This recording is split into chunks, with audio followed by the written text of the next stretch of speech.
থাইল্যান্ডে ভিসা নীতিতে বড় ধরনের পরিবর্তনের উদ্যোগ নিয়েছে দেশটির সরকার। বিদেশি নাগরিকদের প্রবেশে নজরদারি বাড়ানো এবং সংখ্যার চেয়ে মানসম্পন্ন পর্যটকদের অগ্রাধিকার দিতেই এই পদক্ষেপ নেওয়া হচ্ছে বলে জানিয়েছে কর্তৃপক্ষ। সরকারের মুখপাত্র রাচাদা ধনাদিরেক জানান, প্রধানমন্ত্রী আনুতিক চান ভিরাকুল মন্ত্রিসভায় এক বৈঠকে বলেছেন, বর্তমানে চালু থাকা ভিসা বিধিমালায় পরিবর্তন আনা প্রয়োজন। এই পর্যালোচনার আওতায় শিক্ষার্থী, বিনিয়োগকারী ও পর্যটক সহ সব ধরনের ভিসা অন্তর্ভুক্ত থাকবে।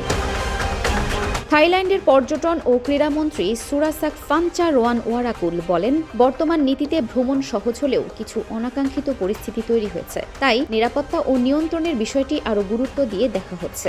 এই প্রেক্ষাপটে মন্ত্রিসভা সব ধরনের ভিসার মানদণ্ড পুনর্নির্ধারণে একটি বিশেষ কমিটি গঠনের অনুমোদন দিতে পারে। কমিটিকে কঠোর যাচাই বাছাই প্রক্রিয়া চালুর সুপারিশ করতে বলা হবে, তবে একই সঙ্গে থাইল্যান্ডের আন্তর্জাতিক আকর্ষণও বজায় রাখার চেষ্টা থাকবে। মন্ত্রী সুরাসাক আরও জানান, বর্তমানে চালু থাকা 60 দিনের ভিসা মুক্ত প্রবেশ সুবিধা বাতিল করা হতে পারে। এ বিষয়ে পররাষ্ট্র মন্ত্রণালয় মন্ত্রিসভায় একটি প্রস্তাব উপস্থাপন করবে। নতুন ব্যবস্থায় আবেদনকারীদের আরও কঠোর যাচাইয়ের মুখোমুখি হতে হবে এবং কেবল আর্থিক সক্ষমতা দেখালেই ভিসা পাওয়া নিশ্চিত হবে না। তিনি বলেন, সরকার পর্যটকদের সংখ্যা নয়, বরং তাদের মানের দিকে বেশি গুরুত্ব দেবে। তার মতে, শুধু আগমনের সংখ্যা বাড়লেই অর্থনীতিতে দীর্ঘমেয়াদী সুফল আসে না।